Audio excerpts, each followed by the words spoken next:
नमस्कार दोस्तों। 24 जुलाई second shift के अंदर यानी इवनिंग में जो रीट का एग्ज़ाम हुआ था उससे संबंधित क्वेश्चन है। अगर वीडियो अच्छा लगे तो लाइक शेयर सब्सक्राइब करें। एक क्वेश्चन आया था, पिछोला झील का निर्माण किसके शासनकाल में हुआ था? तो ये राणा लाखा के शासनकाल में 1362 ईस्वी में हुआ था। एक क्वेश्चन था, शिक्षा का अधिकार किस संविधान संशोधन के तहत हुआ? मतलब शिक्षा का अधिकार जो मूल कर्तव्य है, जो 11वां, वो 6वां संविधान संशोधन 2002 के द्वारा अटल बिहारी वाजपेयी के इसमें जोड़ा गया था। और क्वेश्चन ऐसे भी हो सकता है क्योंकि ये समर्थी पे आधारित क्वेश्चन है। शिक्षा का अधिकार के संविधान संशोधन के तहत हुआ, तो 86वां संविधान संशोधन 2002 में अटल बिहारी वाजपेयी के इसमें।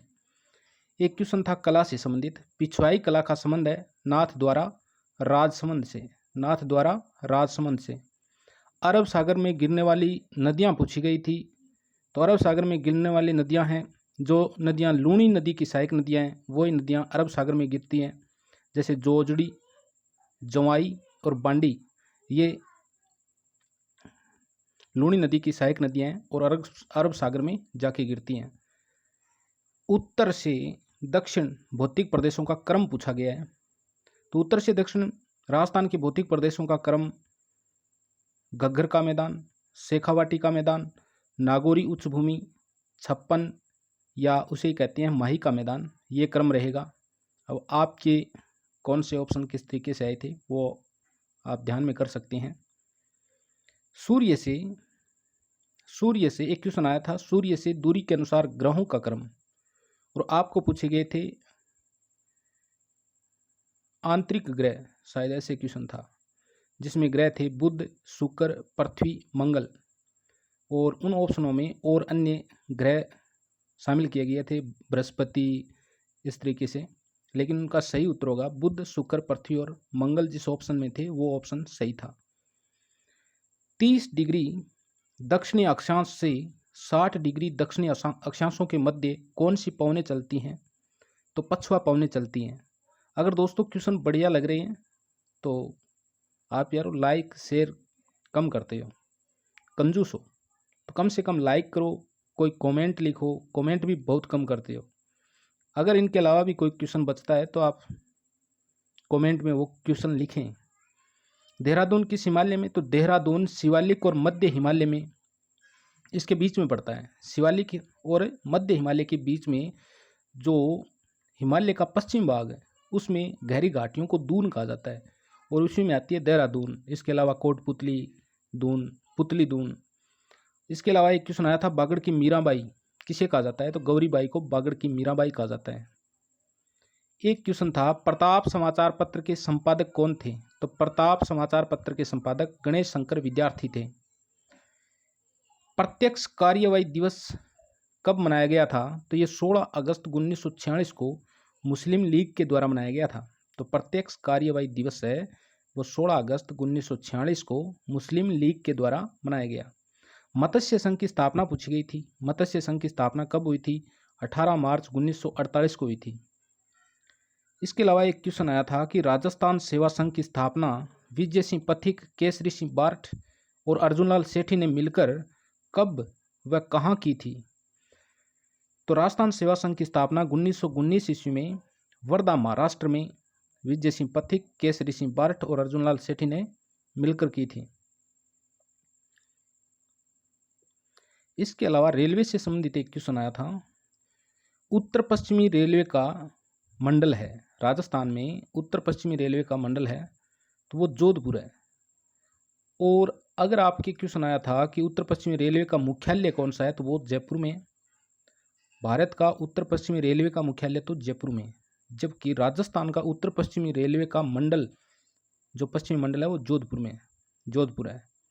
एक क्वेश्चन आया था, अनुच्छेद 300 ए या अनुच्छेद 300 क किससे संबंधित है? तो ये संपत्ति के अधिकार से संबंधित है। अधिनियम 1978 में संपत्ति का जो मूल अधिकार दिया हुआ था अनुच्छेद 31 के अंदर, उसे वहां से हटाकर उसे केवल संपत्ति का अधिकार बना दिया गया। अनुच्छेद 300 क में जोड़ दिया। राणा सांगा जिसे हिंदू पथ कहते हैं, सैनिकों का भगन वेश कहते हैं, भगनावेश, इनकी मृत्यु से संबंधित क्वेश्चन आया था। राणा सांगा की मृत्यु कब हुई थी? तो 30 जनवरी 1528 को राणा सांगा की मृत्यु हुई थी।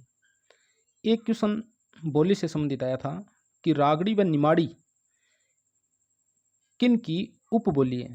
तो ये मालवी की उपबोलियां हैं। रागड़ी व निमाड़ी किसकी उपबोली है? तो मालवी की।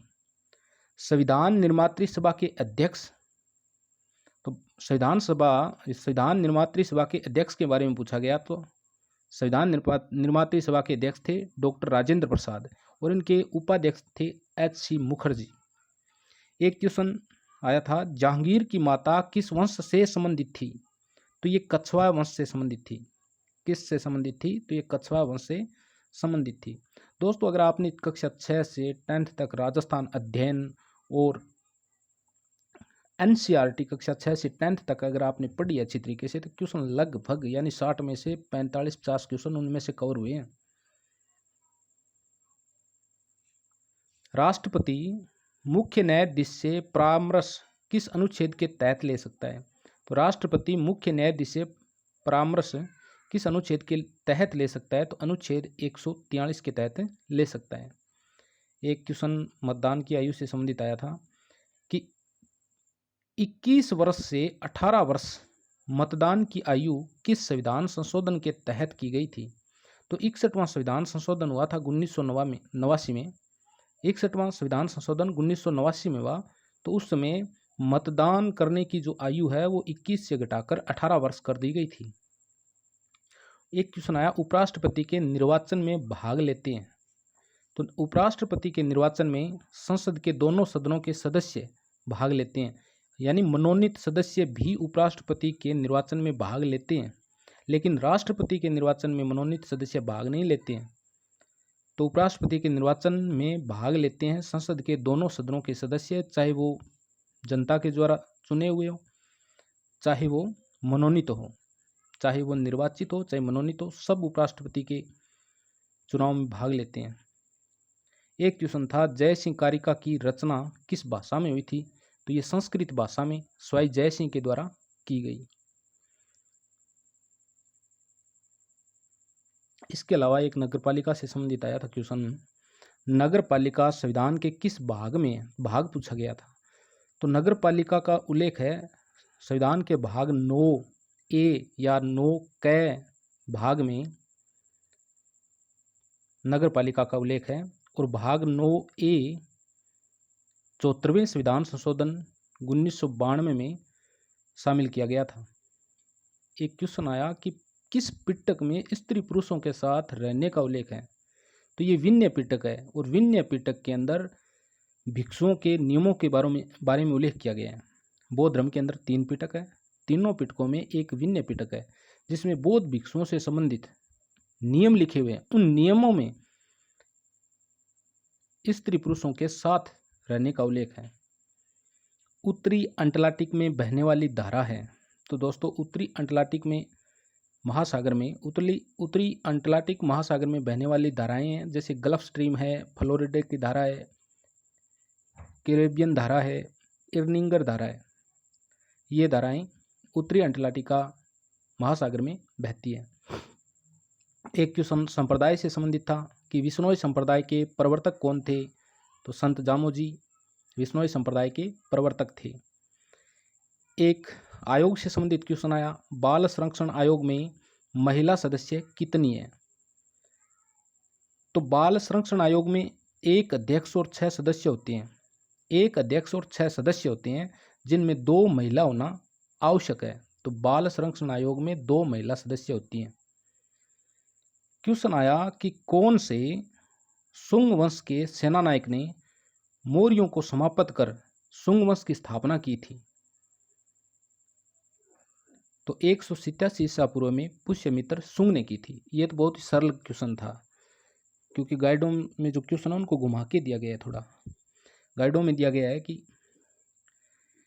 किस सेनापति ने या किस मौर्य वंश के किस सेनापति ने मौर्य वंश के अंतिम शासक बृहद्रथ की हत्या करके शुंग वंश की स्थापना की थी।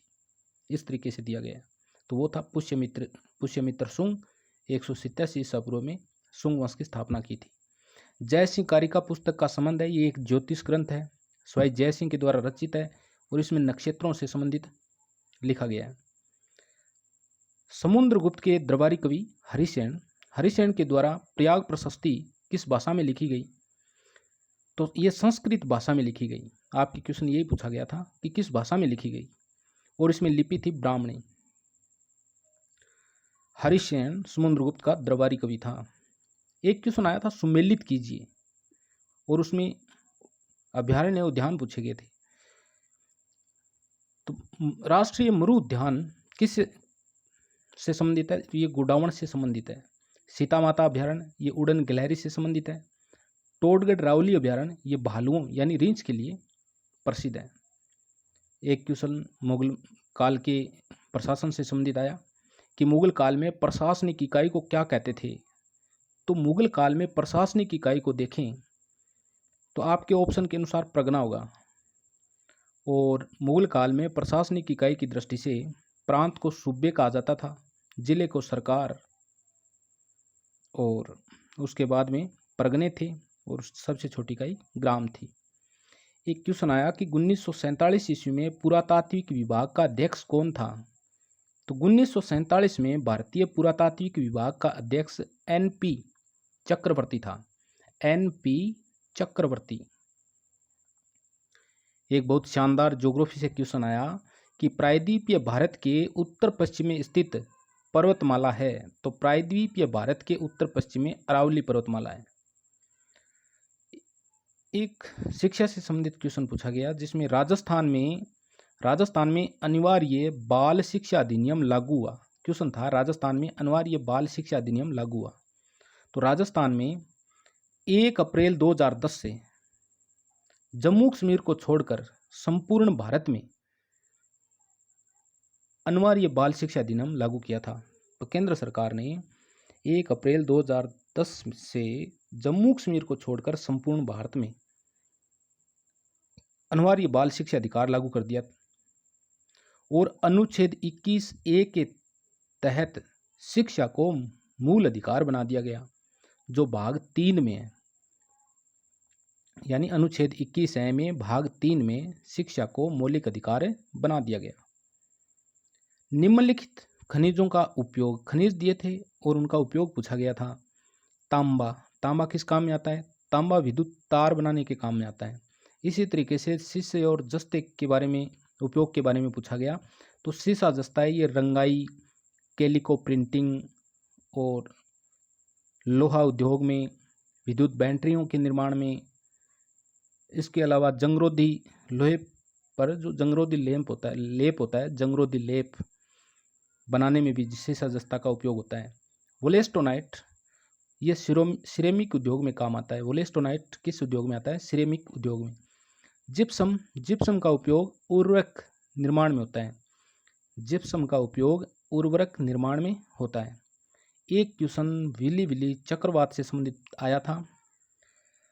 23 तारीख की सेकंड पारी में क्वेश्चन पूछा गया था कि टोर्नेडो का संबंध किससे है? तो उनका संबंध तो उत्तरी अमेरिका से था, वहाँ पर आता है टोर्नेडो। और इस पारी में पूछा गया 24 की सेकंड पारी में कि विली चक्रवात का संबंध है। तो विली चक्रवात का संबंध है ये पश्चिमी ऑस्ट्रेलिया से संबंधित है।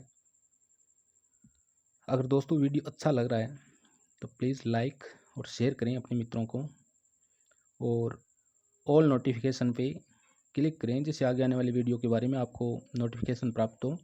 आगे फर्स्ट ग्रेड और सेकंड ग्रेड से संबंधित महत्वपूर्ण सीरीज चलने वाली है, और बहुत सारा मैटर हिंदी से संबंधित, सब्जेक्ट से संबंधित पढ़ा रखा है। प्लेलिस्ट में जाकर आप देख सकते हैं। उत्तर भारत में अगस्त माह में जेट स्ट्रीम किन अक्षांशों के मध्य चलता है? बहुत शानदार क्वेश्चन था, नॉर्मल भी था। उत्तर भारत में अगस्त माह में जेट स्ट्रीम किन अक्षांशों के मध्य चलता है? तो उत्तर भारत में जो अगस्त माह में जेट स्ट्रीम चलता है ये 20 से 35 अक्षांशों के मध्य चलता है। तो अगस्त माह में जेट स्ट्रीम उत्तर भारत में 20 डिग्री से 35 डिग्री अक्षांशों के मध्य चलता है। आपके एक ऑप्शन था 27, एक था 37, तो 37 भी नहीं होगा, और 20 से कम थे वो भी नहीं होंगे। तो आपका ऑप्शन था 27 डिग्री। तो 27 डिग्री आपका उत्तर सही होगा। एक व्यंग्यात्मक कथन आया था, लॉर्ड डलहौजी ने कहा था। लॉर्ड डलहौजी ने किस रियासत के लिए कहा था? तो लॉर्ड डलहौजी ने किस रियासत के लिए 1851 में कहा था कि एक चेरी के रूप में वर्णित किया, एक चेरी के रूप में वर्णित किया जो एक दिन हमारे मुंह में गिर जाएगी, जो एक दिन हमारे मुंह में गिर जाएगी। ये किस रियासत के लिए कहा गया था? तो ये अवध के लिए कहा गया था। दोस्तों ये 41 क्वेश्चन हैं जो स्मृति पे आधारित है। अगर आपके एग्ज़ाम के अनुसार बढ़िया तरीके से बना है तो इतना तो बनता है कि वीडियो को लाइक करें, सब्सक्राइब करें। ओके।